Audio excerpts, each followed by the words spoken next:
Okay, Assalamualaikum everyone. So we now move to the main part of today's program, the forum discussion. This session is meant to be a conversation, not a presentation. It brings together different perspectives to reflect on some of the ideas raised in the book, questions of order, meaning, responsibility, and how we make sense of the world we live in. So there is no expectation of agreement per se, and of course, we cannot attempt to arrive to a single conclusion. So the intention of this forum is simply to explore these ideas thoughtfully from different angles and lived experience. With that, I'll begin by introducing our moderator and panelists. Our moderator is Mr. Eddin Khoo. Mr. Eddin Khoo is a Malaysian cultural scholar. If you may, Mr. Eddin Khoo, you can sit here. He is a Malaysian cultural scholar, writer, and educator known for his work on Malay world traditions, comparative civilizations, and the philosophy of culture. A founding figure of Pusaka, he has spent decades researching and revitalizing Southeast Asian performance traditions while engaging critically with questions of identity, modernity, and moral order. His writings and public lectures bridge classical wisdom and contemporary thought, making him a respected voice in cultural discourse across the region. So, Mr. Eddin Khoo, our moderator. Next, I would like to invite Tan Sri Muhammad Ariff Muhammad Yusof.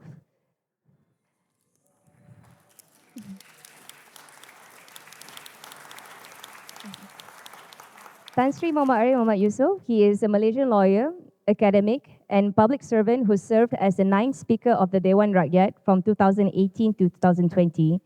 Trained in law, he has held senior roles in public administration, legal practice, and academia, including serving as a university lecturer and legal advisor. Known for his emphasis on parliamentary integrity and constitutional propriety, his career reflects a long-standing engagement with governance, rule of law, and institutional order in Malaysia.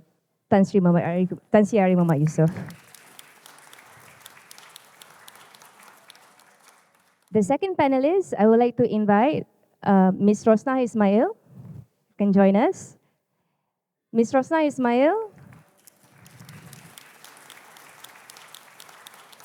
is a retired ExxonMobil IT manager and the current chairman of the Kuala Lumpur Business School Council. She brings over 3 decades of leadership experience across global IT operations, enterprise systems, and customer services, having held senior roles in Houston, Kuala Lumpur, and Kerteh. Her portfolio included global operations management, applications management, business continuity planning, and shared services governance. Ms. Rosnah's career reflects a deep engagement with operational discipline, institutional resilience, and the practical realities of managing complex systems in multinational environments. Ms. Rosnah Ismail. Our third panelist, I would like to invite Professor Murad Merican.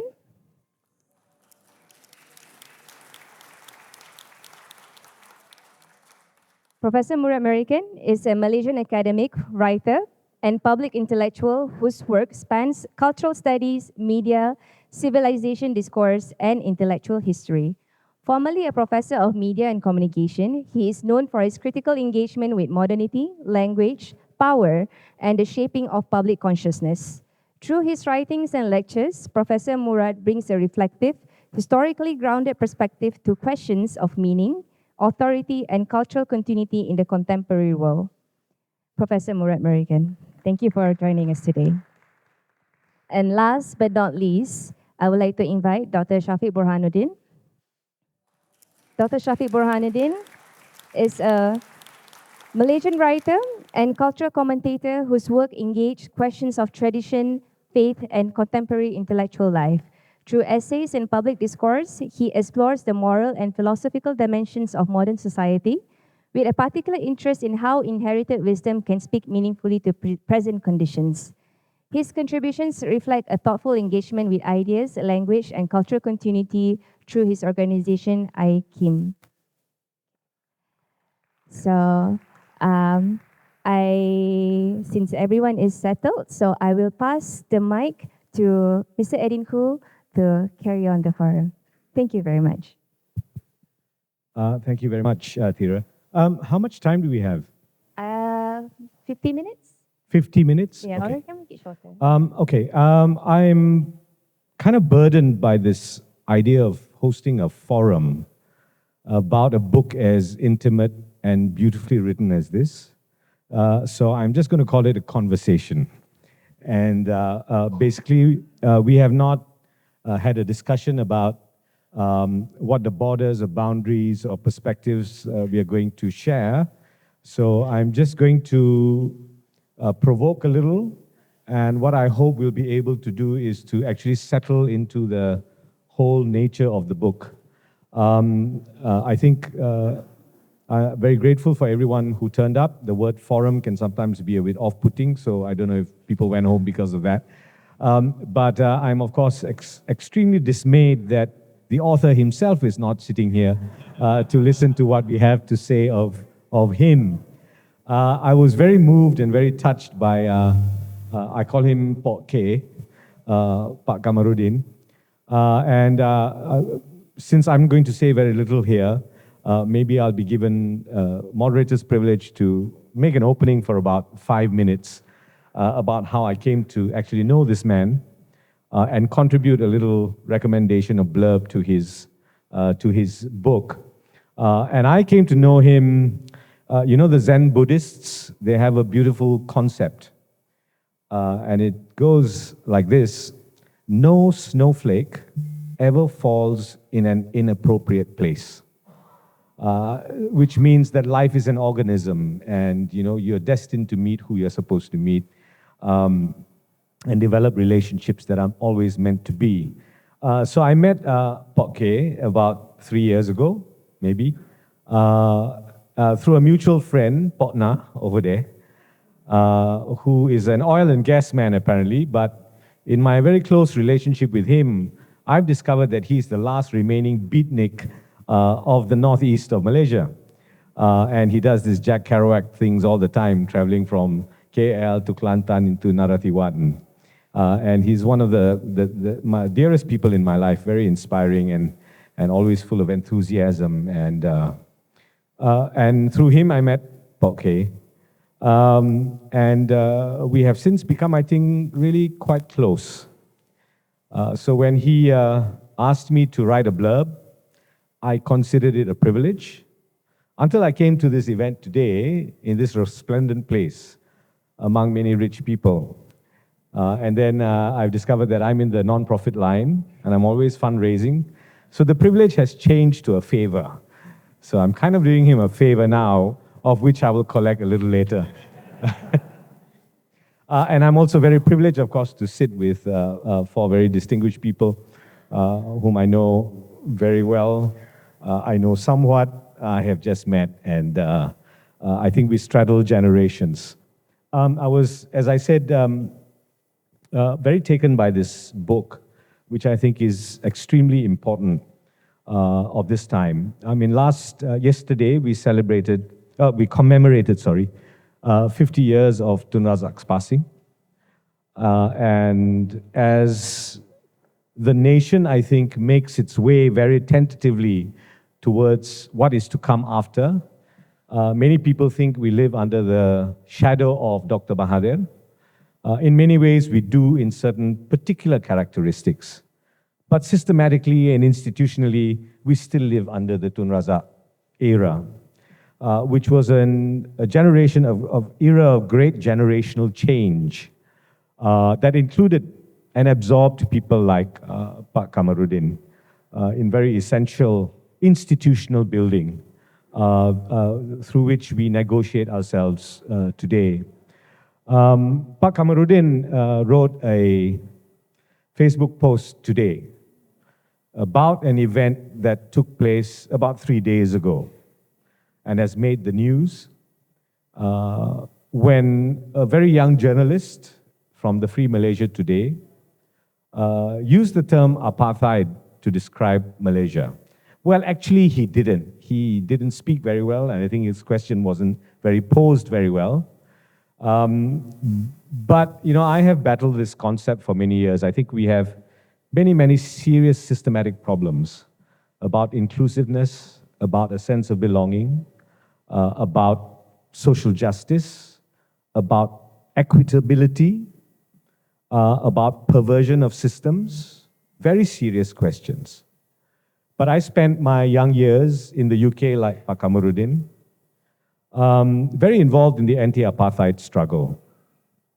My house housed several refugees who came and lived with us, and we heard firsthand through lived experience what apartheid was, that basically you served the white man and then traveled about 100 kilometers away to your shanty towns where you had to take a shit in the drains because you didn't have sewage. There's hardly apartheid. So I think there's a lot of intellectual laziness and lackadaisism among liberals, so-called liberals, who seem very liberal at all in terms of the values they have. But I think there are great perversions in history that need to be negotiated, and people need to be educated on that. And I think books like this contribute a great deal to that process of learning. Before I open up, I'll just also end up with an anecdote. I was very moved by Pak Kamarudin's recollections of being in England and being pulled towards Maududi. And I know him well enough to know that he didn't go all that way because he had a great love for something else that happened to be piped in today. Joni Mitchell, Neil Young, and Cat Stevens, okay? So the love for that music kind of didn't make an Ayatollah of him, maybe. But he made, you know, as I read this book, I was drawn into so many things. First of all, he is very insecure about his writing. And I know this because if you don't deliver something to him almost directly, he will throw a sulk. And he'll say, okay, I don't need it then. I don't need it then. And then you have to kind of put your, you know. Luckily, I have spent 35 years in his birthplace, Kelantan, Kelantan, kita ni orang Kelantan, to understand that's how you do things there. You got to constantly pujo. So I pujo, and you know. But Kelantan is at the heart of this book that has been my adopted state for almost 35 years. And what I find in the book is the worldliness that is that amazing landscape. I call Kelantan the enigmatic, of worldliness, a place that is seen by many outside to be Puritan, but actually is very dunyawi, very worldly in its history. And there's a wonderful pepatah from the Main Putri that says, itu nama yang tidak kita kenali, itu nama yang kita hendak cari. Okay? That whose name we do not know, that is the name we need to seek after. The problem, of course, is that the Kelantanese have chosen not to keep these things alive anymore. But Kelantan is a major part of it. There's, of course, all that, not dry stuff, but it's very technical about Islamic banking and so on. But there's also a lot of the history behind that, a lot of the motivation, a lot of the urging, a lot of perhaps where things went right and perhaps where things didn't go right. But more importantly, as Pak K addressed, why it was necessary. I think so much of where we go wrong is we don't understand why things are necessary, even if they go right or wrong. And of course, I think the things that most drew me to the book, apart from the spiritual contemplations, I remember, I don't know if he was your classmate, but he was definitely in school with you, was Rehman Rashid. And Rehman, whom I knew very well, I knew his brother, Rafiq Rashid, even better. We played guitar together, Cat Stevens songs. But Rehman once asked me, I didn't like his book, Malaysian Journey. I thought it was overwritten and simplistic. And I was close enough to him to tell him so. But he asked me which part I liked. And I said, I liked the parts best when you found your grandfather's diaries and his writings on spiritual contemplation. Because there was a lot of Sufism, basically, tasawwuf in there. And I found that a lot in Pak K. And I was also very moved, and I'll stop here, this is my last anecdote before I open it up, And perhaps people can respond to what I say as their opening statements. I was very drawn to the how generations change. But relationships don't change according to generations. So I was very drawn to what Pak K said, and it's in his book too, about his relationship with his father. His father was an ustad. My father was a kind of ustad. He was a professor. Pak K was a brash student, drawn to the abolition of riba while in the United Kingdom. I was drawn to the other M, Karl Marx, in my first year, and the abolition of class. And I came back and had the same argument with my father. I think Kamarudin's father was a little more polite and just gave him, a great treatise to read. My father said, don't teach your grandfather to eat eggs or suck eggs or something like that. And then we went home, and then he gave me a book as well that had not been published. It was in a manila card binder, and he put it in my hand. It was about that thick. And the title of the book was actually a thesis called The Beginnings of Political Extremism in Malaya. That was my father's PhD thesis that he never published, although it was a distinction thesis. And he put it in my hands and says, this is why Marxism will never work, at least not in Malaysia. And what I really like, I think, was that resonance, and also the fact that what my father really loved in life was differences, negotiating differences. And my father was non-Muslim, but he was very close to Islam. And whenever he was asked about what's the purpose of education, he would quote the Prophet Mohamad, and he would say, the purpose of education is to make a complete human being, manusia yang sempurna. Okay. And it is with that as I was leaving after my first year, obsessed with Marx, he gave me a book on Islam, and I began very drawn to this notion of, we have created among you nations and tribes so that you may know one another. I went back to university, and in my second year, I registered for a course in Islamic thought and eventually graduated in my undergraduate years as a graduate of Islamic philosophy and thought. And the purpose of my father was, of course, that sameness is dull and boring if everybody became of one class. That's why it's a great privilege to live in Malaysia, because we are a mess. We are a wild mess, and we have to keep on working things out. After I graduated, I became a journalist. I landed up in Kelantan. I kept my Kelantanese connections very, very strong. And really, when it comes down to it, I think this is a book only a Kelantanese could write. So I will open it up then and ask Shafiq, you will be the last speaker. So maybe I can start with Prof. Murad, just with a provocative question, and anyone can follow. What is the point of autobiography in the scheme of our history today? All right. I'll try to come back to your question. But first of all, I'd like to take this privilege to thank Saudara Kamarudin for inviting me to be a panelist in the launch of the book, putting everything in its proper place.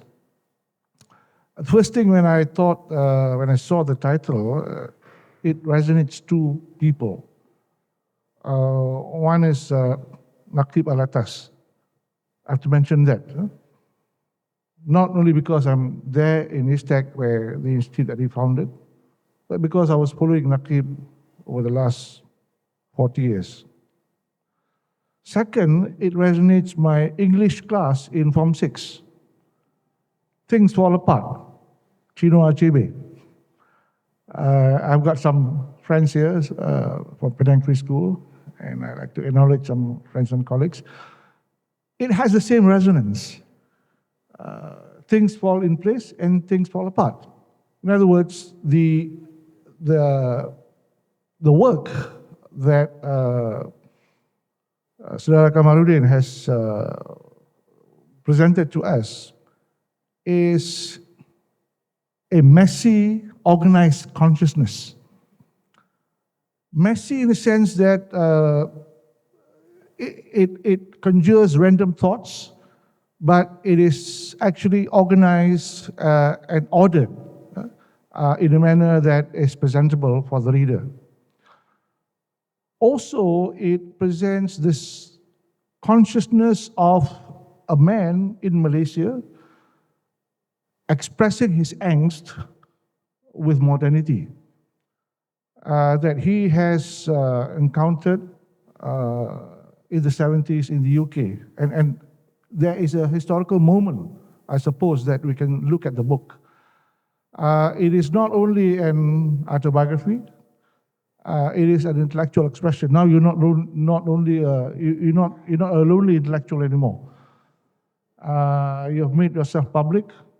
But anyway, all intellectuals are lonely people. Scholarship is a lonely affair. And this is a mark of scholarship in a non-academic way. I always tell people that when we read books of such a nature, reflective, erudite, ordered, clear, later I may comment on the writing. This reflects the background and the way a person thinks. And Saudara Kamarudin is a scholar and a thinker. When you think of scholars and thinkers, it does not mean that we have to reside in the universities. There are many of us in the modern world, the time that we're living in, are scholars and thinkers. There are two in this room that, I mean, there are more than two, but I would like to acknowledge. One is the author. The other is Nazrul Azhari, whom we met. This is the first time I met him today. I've never met him before. And Saudara Kamarudin, I first met him 3 months ago. But we were engaged in this debate over the last 5 years in Facebook. But I dare not respond to Saudara Kamarudin's comments. It has impressed me. It was too impressive for me to say anything. But today, you have given me a chance to argue. Perhaps I wouldn't argue so much here, but make some comments on what you have said in your book. Yeah, that's all. Yeah. That's it. What were your impressions? Are you of the same generation? I wish it were. Well, I am a few years older, but before I proceed further, I just want to say, to start the ball rolling, in this conversation, as you'd call it, I could not put down the book when I started reading it. To me, it is an excellent book, which transcends pure university knowledge, but takes us along the road, of life, takes us along the road of reality in everyday life. Yeah, it is an autobiography of sorts, but a different kind of autobiography. I can relate to many of the stories towards the beginning because I know the family, very well and for a long time. I was fascinated with that account of early life, including the account of the MCKK days. I'm not from MCKK, I'm from RMC, just like the brother, Captain Kamil. Of course, MC boys will say, we are second to none. And we will say, we are the none, the RMC. Anyway, so back to my initial comments. It is a very good book. Very easy to read in many parts. Some of the parts are quite difficult to absorb, This is where you have the philosophical side discussing Najib Alatas philosophy. But that said, Najib Alatas, who used to teach me and a whole lot of my group in University of Malaya in the 1960s, is not a very easy man to follow. The mystical philosopher. But when I read Saudara Kamarudin's book, it begins to click. Running through a lot of the discourses towards the middle and the end, actually, is his insistence on the principles of adl, and adab, which is central to the core of that philosophy. The way he has related it through his journey in life and his experience has made it very easy for me now to understand what Najib Alatas was saying. I remember many years ago, I went to one of his lectures where the thing first cropped up in my mind. According to Najib Alatas, then, many years ago, what is justice, he asked? Justice is nothing except putting things in their proper places, which is the strand of thought that runs to many parts of the book. It's so simple, but yet it is not simple. You have to live life to understand what it means by putting things in their proper places. I have been in the judicial business for a long time, as you all know. When people talk of justice, of course you can get carried away. This Western philosophy of justice or whatever gets you confused in the end. But when you see a problem before you and you have to attain justice, this should be uppermost in your mind. Putting things in its proper place, which sometimes basically boils down to being aware of reason, of reasonableness, of proportion in relation to the end at hand, which is justice. Now, so I find the book fascinating. I find the underlying philosophy fascinating, as explained by Kamarudin. But beyond that, I can relate to many parts of the book. When the book takes us through Islamic banking, for instance, and banking in general, right? And economic philosophy. You would never expect when you read an autobiography of this sort to be tutored, to be taught on economic philosophies. Not the types of philosophy that you learn in the economics faculty, But he extends it beyond that. He looks at Austrian school and so on as an alternative. Now, I've learned a lot through reading even this part of the book. Now, as far as Islamic banking is concerned, I'm so glad, Saudara Kamarudin has shown it for what it is. I'm not saying it should be condemned, no. I think it has its good aspects, but there are certain aspects which should make us think whether we should improve or can improve.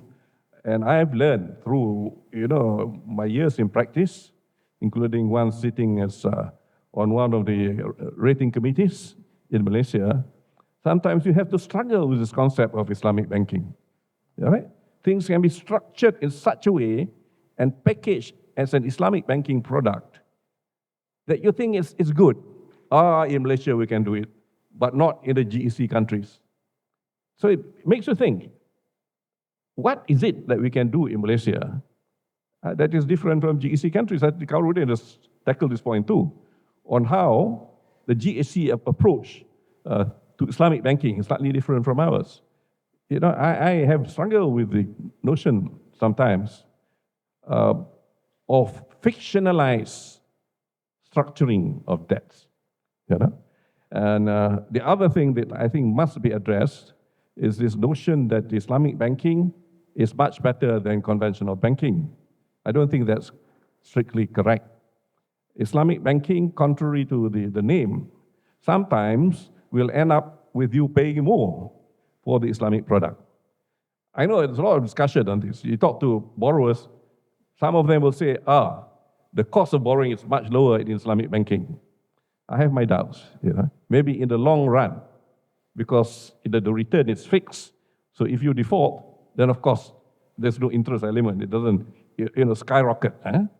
But that's about it. But in terms of loan repayments, as anyone who has taken Islamic banking will know, you end up paying just as much, or in fact sometimes a bit more than the product you have taken by way of a loan. It's something which I think we should address.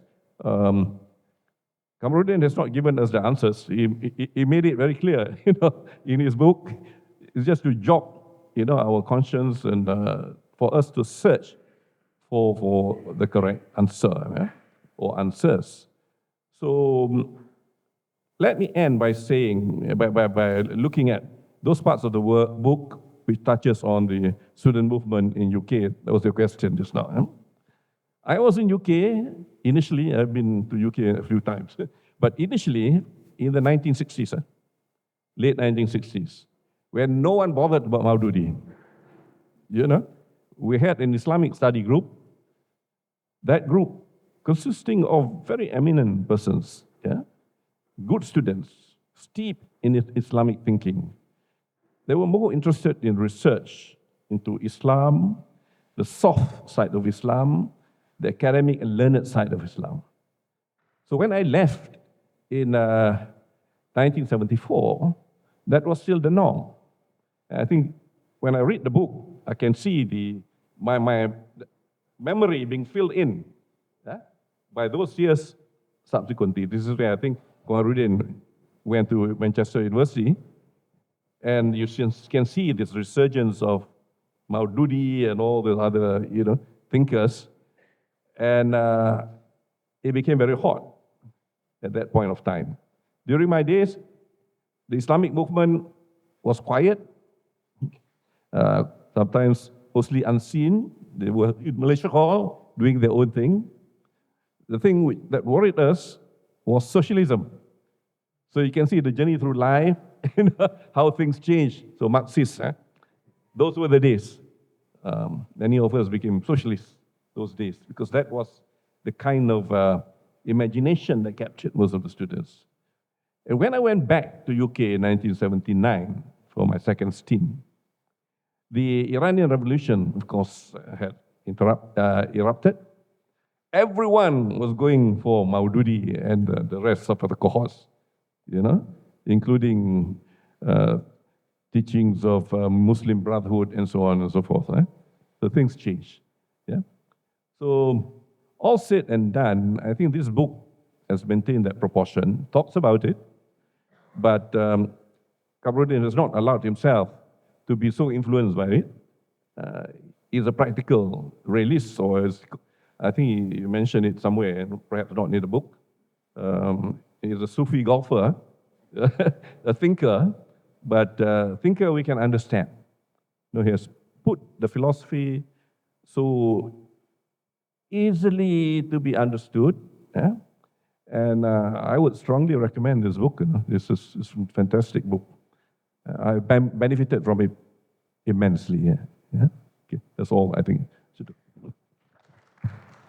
Thank you, sir.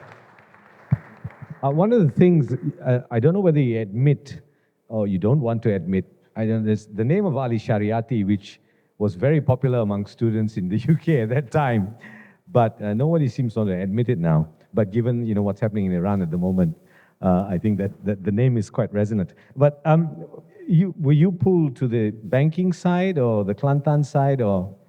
Neither. I'm probably here. Assalamualaikum, good morning, good afternoon. I'm probably here because someone else didn't show up. But nevertheless, I am happy to share how I read the book and how I feel the book will be of very good value, significant impact if we actually push it right. Two things that I want to mention in terms of how my experience was as reading the book. The first thing, like you said, about autobiography. You mentioned it's not an autobiography, but it is an autobiography. It's about you, it's about your family, it's all about your experience. I personally cringe a little bit when I read about autobiography from non-famous people.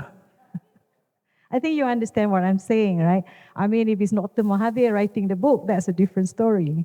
So that's a typical feeling that I have when I read most of my friends' books.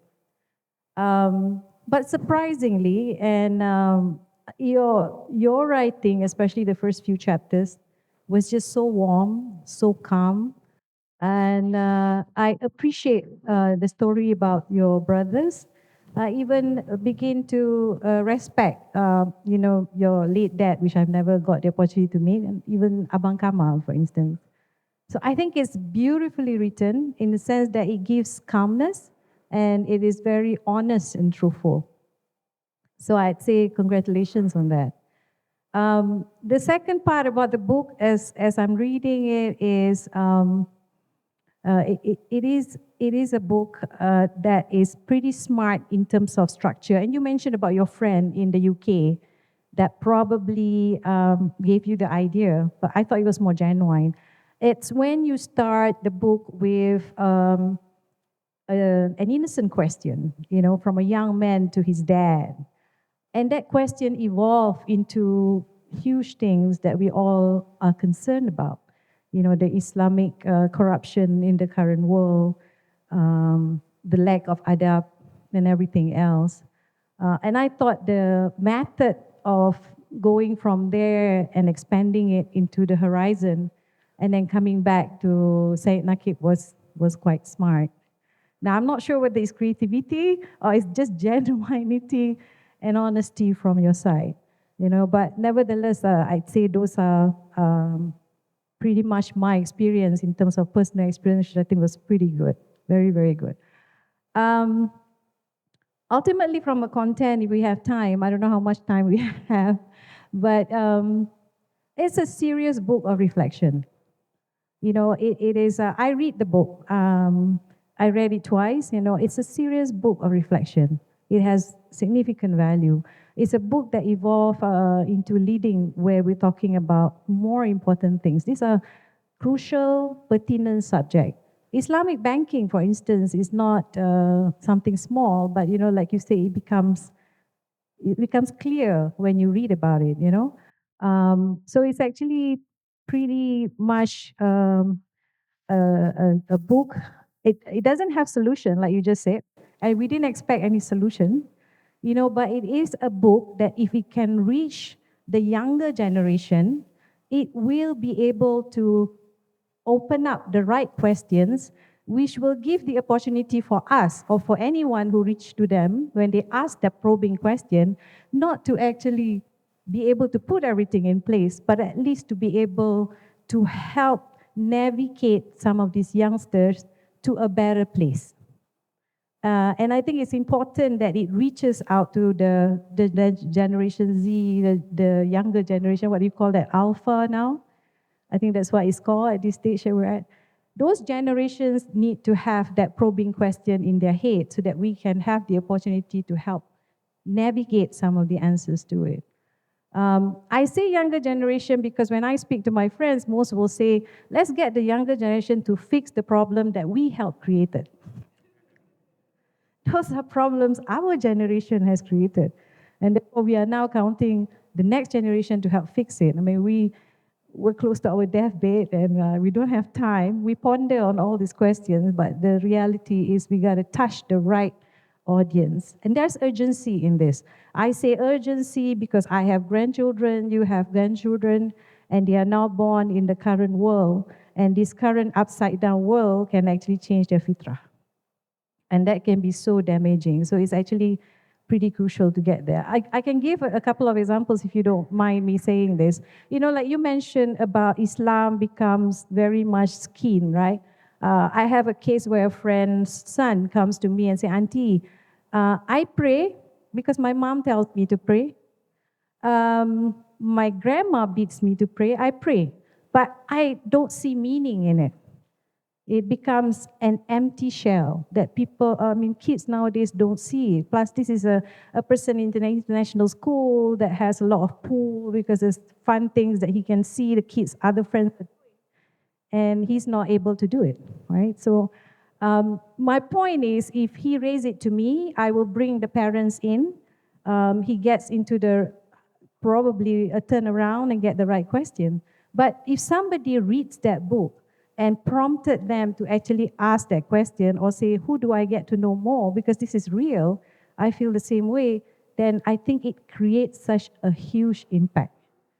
So where it goes from here is actually pretty crucial from my perspective. Sorry, it's a bit too long, but I'll stop here. I'll stop. That wasn't too long. But you want to end? You want to conclude? Well, one more example. I mean, when you talked about your dentist, the dentist asked you, a lot of Muslims are praying these days, but the corruption level is still high. That also is a question that allows you to tell the dentist and be able to rectify at least some view that may be erroneous in the beginning, but it gives you an opportunity to bring it back to whatever sphere of influence you actually have. Abir and I had the same experience, if you mind me sharing. We were in Houston, it was post-11, 9/11, we were having dinner. Here I am, and there is a Singaporean Chinese couple and a Mak Saleh couple, don't know where they came from. But you can see the bubble and the anxiety in them wanting to ask about Islam, because we talk about Islam to them. But ultimately, one just came out and say, if Islam is that good, Rosnah, why is it that there's suicide bombing, there's killing everywhere? And this is post 9/11, where still hot, And the imams are not condemning it. That's how he sees it. So that must be the cue for me to stop. But bottom line, when I say that, is because it is critical questions that this book can prompt. And it's not about putting it just in the bookstore because you will see old people like me buying it. I really think it needs to get to the colleges. It needs to go to the business schools where people analyze the writing and then the right questions get prompted and then we are able to help answer. I'll stop there. Okay. Thank you. Thank you.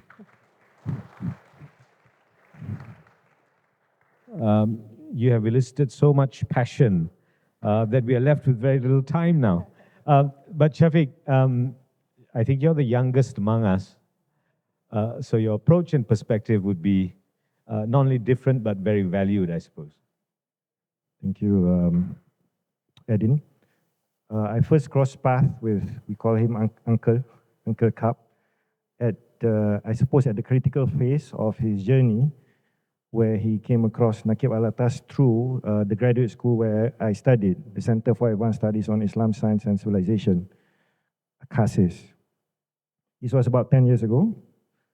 I was a master's student, and I was on my soul-searching journey. So a lot of me and my friends who are here, who study at CASIS, who in fact study informally as well, we go there because we had answers. We were searching for answers. We went there for the certificates. We went there to secure certain kind of jobs. So I think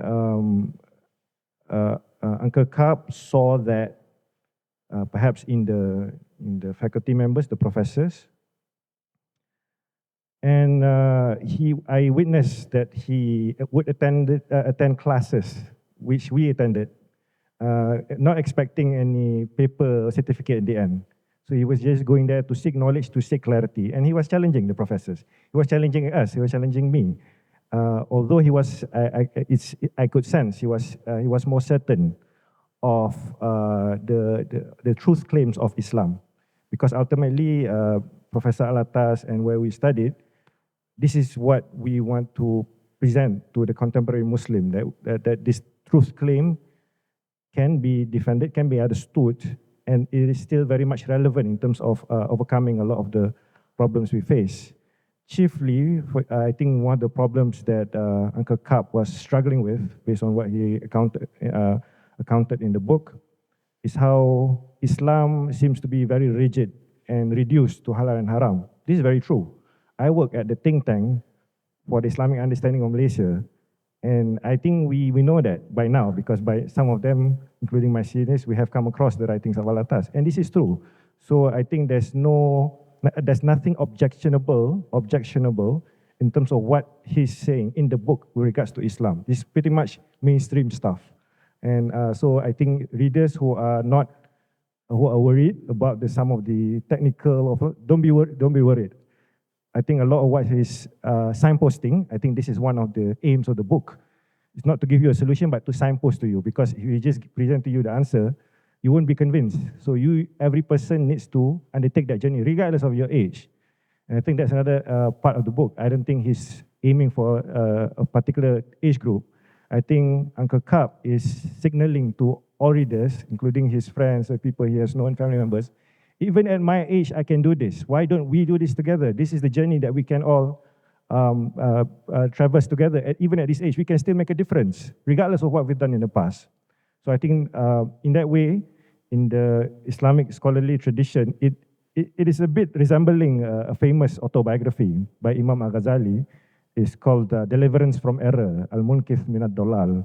So he's trying to show us what are some of the perhaps erroneous thinking and actions that perhaps we should avoid, and what are the way forward in terms of a brighter future, like our colleague has articulated. So in a brief, so for that, Uncle Capt, on behalf of me and my generation, we're so grateful for you for converging with us in this horse, this journey, because I think someone like you to come into the conversation and throw your weight behind it, I mean, means a lot. Otherwise people will dismiss us, continue to dismiss such discourse, which is demoralizing for us, because people like me, Dr. Saridwan, we come from various fields. We don't come from Islamic studies, but we want to make a difference rooted in Islam.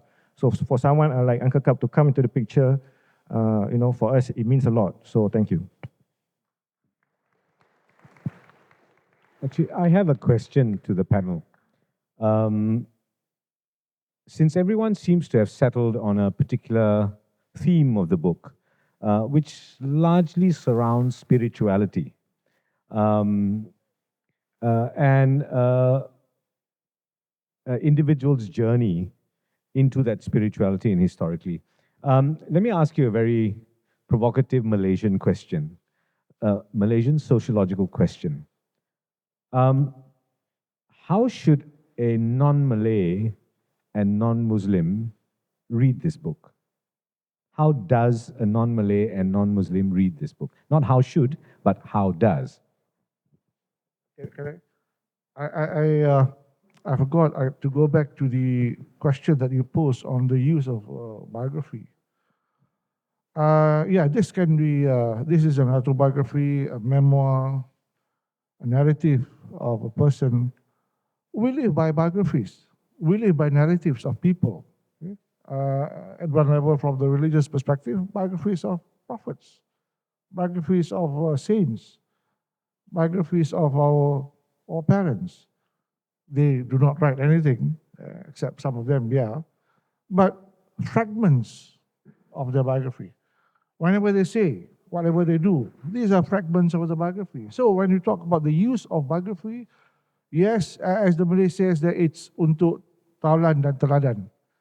If we don't have that, we lose that taulan and teladan, and we lose that hadi, that guidance that we have. So what, also, to answer your other question, the author can be seen as a quiet rebel against modernity, because I'm looking at the period of 4 or 5 decades, and in the period of 4 or 5 decades, the author, being a citizen of a country, a member of a religious community, a member of the larger society, tries to make sense of the world, tries to make sense of what seems to be contradictory, tries to make sense of the whole system. You mentioned there's this idea of a systems thinker, and Naqib is a systems thinker, and I would assume that the author subconsciously or otherwise would take on that mode of being a systems thinker, being an IT, having an IT background. I thought that Azhraii Kamarudin was an engineer, actually. having an IT background would make us see connections and lines and crossovers and circles and cyclical. So these are the things that the author has projected to us. So for a non-Muslim, perhaps, I don't see that a non-Muslim would see this as a spiritual journey. I think a non-Muslim would see this as a biography of a person who lived in the zeitgeist of that period, because the book reflects a certain zeitgeist. Similar to Rahman Rashid, you will agree or agree with him, but Rahman reflects that zeitgeist in the 70s and 80s. And the author of this book also reflects that zeitgeist, perhaps in a different manner, a different mode, from the relations with the father, which I can relate. Also, fathers don't converse with their kids. Well, my father do not converse, he instructs me. But later I realized that my father gives me a lot of subtle values in life. From the father to the philosopher and the Sufi. That's the extremes that I see. And one last thing which I want to comment is that I may use this book as a text in my lectures for my PhD student. Because I over the last 40 years, I've used fiction. I teach, and I teach various areas, social science, media studies, and now I'm teaching history, culture, and civilization at ISTEC. And I've used in my classes novel on philosophy, Jostan Gada, a history of philosophy. It's a novel, it's fiction, and various other fictions. So, and also biographies, because these biographies and this fiction would give another side that an academic work cannot give. Academic books are limited, except for when they are sublime scholarship.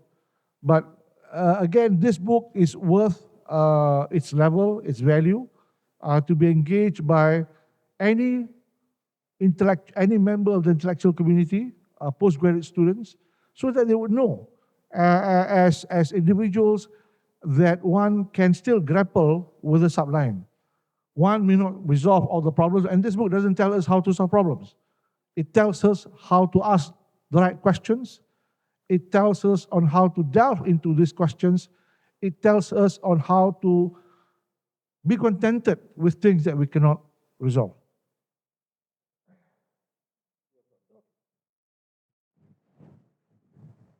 And I count this book as being a good piece of literature. When you read literature of this sort, it will allow you to delve deep into the soul of a community, all right? Or the soul of a person. And this is what I think a non-Muslim will get by reading this book. At the end of the book, they will begin to understand more profoundly, the deep-seated, impulses that move the Malay community, the Islamic community. And this will be good. Then we can understand each other, or one another, in a better way. This is not a book which cites Quranic verses copiously. There are citations or the hadith. It is a book which you can read with an open heart. Just as, I can pick up Hannah Yu's book, for instance, and read it as a book of autobiography or literature. Same thing. When it comes to a non-Muslim reading this book, you will learn a lot, I think, by reading this book. As a Muslim, I have benefited from it. What more a non-Muslim who can then begin to understand what life was like in Kota Baru, the movement through the numerous years and ending to where we are now, sitting, in this splendid hall, right? Which brings me back to the point which you made earlier, Eddin, about that FMT reporter, or journalist, who posed a very embarrassing question to the speaker, George Galloway, I think. And I would recommend that this person should read the book. And then he can immerse himself in the finer points of adab. This is what it is. Whether you're non-Muslim or Muslim, adab is adab. Adil is adil. You throw a different perspective on it, or different perspectives to it. But at the end of the day, if we are in the middle path, the middle group of people who are reasonable and thinking persons, we're all the same, So I think I would recommend all my non-Muslim friends, which I've done actually, to please read the book so that you can understand. Right? You don't have the opportunity of living in a kampung, for instance, to fully understand. So read the book, and then you will understand. Okay. Are there any Kelantanese on our panel? No, you're from Penang. Any Kelantanese on our panel? No? Your wife is, okay. Because I'm very interested in the perspective of the fact, that I think this is a very uniquely Kelantan book. And I wish somebody could elaborate on that beyond me. I'm the moderator. You have a response about what I said about? Well, I think by nature, human beings always ask the same question, right? I mean, where am I heading? What is my life? What is my objective, right? Where did I come from? And the seeking of knowledge is also pretty natural. It's something that human beings seek for, look for.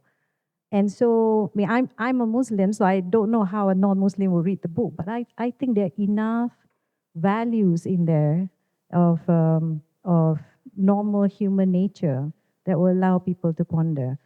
I had a friend who came to visit us a couple of months ago, and she's a Christian. Well, she's a Christian because her father is a pastor, so she has no choice. She has to go to the church. And we always talk about religion with her, and she said, what's the difference? Christian or Islam, it's all pretty much the same God, right? And they ask you to do good, right? So my answer to her is, you want the truth, right? I mean, if that's what you seek for, then I say take the Quran and read it, because ultimately you would want to get to the truth. And that's why I say there's a lot of curiosity, and people who are like-minded, who's always by nature wanting to know what's the truth, where am I heading, what am I here for, will benefit out of this book, because it comprises of a lot more than just Islam. Just a quick one, Eddin. I suppose non-Muslims will find some answer to that continuous question of, if Islam is so perfect, why are Muslims like that? I think that's what Uncle Capt wants to implicitly convey.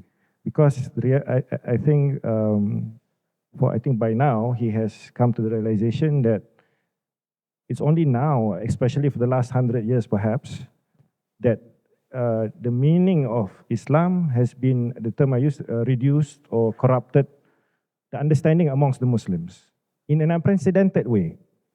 So I think hopefully if non-Muslims view the book from a charitable, from a fair lens, they can see that, okay, this man, he's making some sense in that regard. And not only that, this is my last point, not only that, I think non-Muslims, if they're honest, they can see, I think there's a great deal of area of convergence to collaborate for a multi-faith kind of partnership, for us to overcome a lot of the problems that we're seeing, aside from the secularized framing of solutions. Because today the dominant framing of solutions or offerings of solutions, whether it be at the UN or the World Economic Forum, is largely informed from a secularized framework.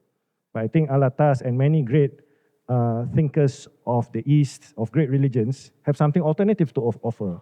And I think so people of discernment of all faith can see that through this book, if they find Alatas's book too difficult, for example, like Tan Sri said. So this is one window to find a powerful area of convergence for us to collaborate for a better future. We've pretty much concluded.